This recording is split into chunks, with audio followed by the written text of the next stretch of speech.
Hello everyone, welcome to turning point. మరి EPFO నుంచి మనకు ఒక పెద్ద అప్డేట్ రావడం జరిగింది. మనకందరికీ తెలుసు, ప్రతి సంవత్సరం లేదా 2 ఏళ్ళకు ఒకసారి ఈపీఎఫ్ఓ నుంచి మనకు క్రమం తప్పకుండా నోటిఫికేషన్స్ వస్తూ ఉంటాయి. అయితే ఈసారి ఒక పెద్ద చేంజ్ ఏమంటే, ఇక మీదట ఈపీఎఫ్ఓలో వచ్చే డైరెక్ట్ రిక్రూట్మెంట్ అయితేనేమి, లేదా డిపార్ట్మెంటల్ పరంగా వచ్చే ప్రమోషన్స్కి అయితేనేమి, ఐబీపీఎస్కు మరియు ఈపీఎఫ్ఓకు మధ్య ఒక ఎంఓయు కుదిరింది. అంటే మనకు అతి త్వరలోనే మనకి ఈపీఎఫ్ఓ నుంచి పెద్ద నోటిఫికేషన్ రాబోతా ఉంది.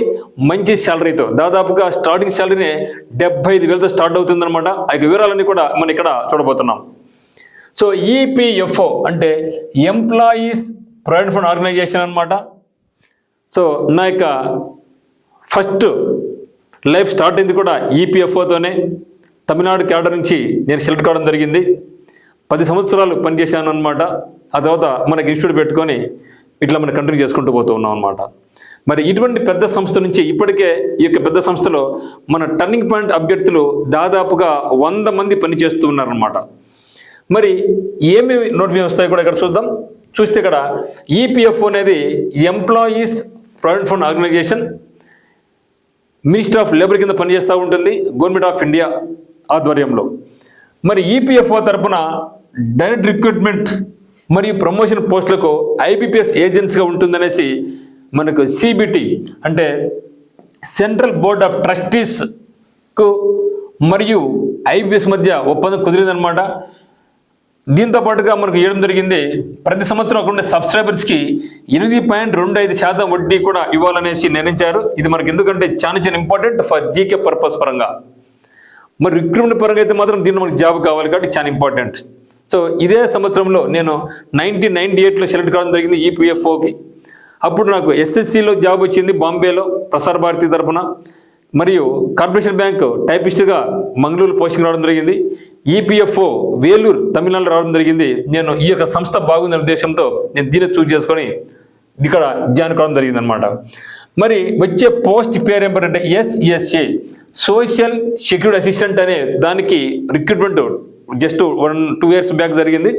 ఈ యొక్క సంవత్సరంలో 2026 రాబోతా ఉంది. ఈ యొక్క విషయం మీరు ఒకసారి వెనక్కి వెళ్ళిపోతే ఒక 2 to 3 months చెప్పడం జరిగింది. ఐబీపీఎస్ ఆధ్వర్యంలో రాబోతా ఉంది అనేసి. సో ఐబీఎస్లో ఇప్పుడైతే ఖరారు అయిపోయింది. ఎంఓఈ కుదిరింది 2 సంస్థలకు మధ్య, ఈపీఎఫ్ఓకి మరి ఐబీపీఎస్కి మధ్య. ఎందుకు ఐబీపీఎస్ ఎంచుకున్నారంటే, మరి ఆల్రెడీ ఐబీఎస్ అనేది రిజర్వ్ బ్యాంక్ ఆఫ్ ఇండియాకి అయితేనేమి, స్టేట్ బ్యాంక్ ఆఫ్ ఇండియాకి అయితేనేమి, ఐబీఎస్ అన్ని రకాల ఎగ్జామ్స్కి అయితేనేమి చాలా స్పష్టంగా క్లియర్గా ట్రాన్స్పరెన్సీగా నిర్వహిస్తుంది. కాబట్టి ఈపీఎఫ్ఓ కూడా ఇదే సంస్థ నిర్వహిస్తే బాగుంటుందనే ఉద్దేశంతో వీళ్ళు ఈ యొక్క ఒప్పందం కుదుర్చుకోవడం జరిగిందనమాట.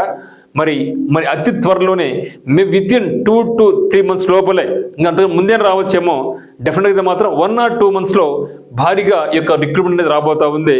ప్రతి రాష్ట్రంలో చాలా వేకెన్సీస్ అయితే ఉన్నాయి. ఇప్పటికే చాలా సఫర్ అవుతున్నారు మన వేకెన్సీస్, చాలా స్టాఫ్ లేక వర్క్ లోడ్ ఎక్కువైపోయి. అందువల్ల ఖచ్చితంగా ఈ యొక్క సంవత్సరంలో నోటిఫికేషన్ అంటే మోస్ట్లీ జూన్ జూలై కల్లా రిక్రూట్ చేసుకోవాలనేసి ఈపీఎఫ్ భావిస్తూ ఉంది. అందువల్ల ఎంఓయూ కూడా కుదుర్చుకోవడం జరిగిందనమాట. మరి మీరు ఇప్పటికీ ప్రాక్టీస్ మొదలు పెట్టండి. దీని పరంగా మీకు నోటిఫికేషన్ వస్తూ ఉంది అన్నప్పుడు నేను ఖచ్చితంగా మనకు కోర్స్ పెట్టడం జరుగుతుంది. ఆన్లైన్ ఉంటుంది, ఆఫ్లైన్ ఉంటుంది. సో ఉత్తమ్ అకాడమీ యాప్ నందు మీకు ఎటువంటి డౌట్స్ ఉన్నా కూడా 8688080802కి అయితే మీరు కాల్ చేయండి. మరి సిద్ధంగా ఉండండి. ఈపీఎఫ్ఓలో central government jobs SSA post సంబంధించి, అంటే ఎస్ఎస్ అంటే ఏమండి మనకు సోషల్ సెక్యూరిటీ అసిస్టెంట్ అనమాట. సో ఇది మీకు పేరుకేమో సెక్యూరిటీ మిత్రం, ఇది సీనియర్ అసిస్టెంట్ అంటే యూడిసి అనే పేరు ఉంటుందన్నమాట. ఇది దాని పేరు సోషల్ సెక్యూరిటీ అంటే ఇక్కడ సెక్యూరిటీ పరంగా సెక్యూరిటీ మ్యాన్ అనుకుంటారు, కాదు ఇది. సో ఆఫీస్లోనే మీరు సీనియర్ క్లర్క్గా డైరెక్ట్గా రిక్రూట్ కాబోతారు. మరి దీంట్లో జాయిన్ అయిన తర్వాత కూడా మళ్ళీ మనకు ప్రమోషన్స్ ఉంటాయన్నమాట. ప్రమోషన్ రిక్రూట్మెంట్ ఉంటుంది. అంటే ఏఏఓకి అని, అకౌంట్స్ ఆఫీసర్కు, అదే మాదిరిగా సెక్షన్ సూపర్వైజర్కు ప్రమోషన్ చేస్తుంటాయి. మరి యొక్క ఎస్ఎస్ఏకు డైరెక్ట్ రిక్రూట్మెంట్ అయితేనేమి, మరి విత్ ఇన్ డిపార్ట్మెంట్ పరంగా మనకు ఎస్ఎస్ మరియు ఏఏఓ పరంగా వచ్చే ప్రమోషన్స్ పరంగా కూడా ఈపీఎఫ్ఓకు ఐబీఎస్ మధ్య ఒప్పందం కుదిరింది. సో ఎస్ఎస్ఏ అయితేనేమి, డిపార్ట్మెంట్ పరంగా వచ్చే ఎగ్జామ్స్కి అయితేనేమి ఈ ఐబీపీఎస్ అనేది రిక్రూట్మెంట్ ఏజెన్సీగా వ్యవహరిస్తుంది అనమాట. ఇది పెద్ద అప్డేట్.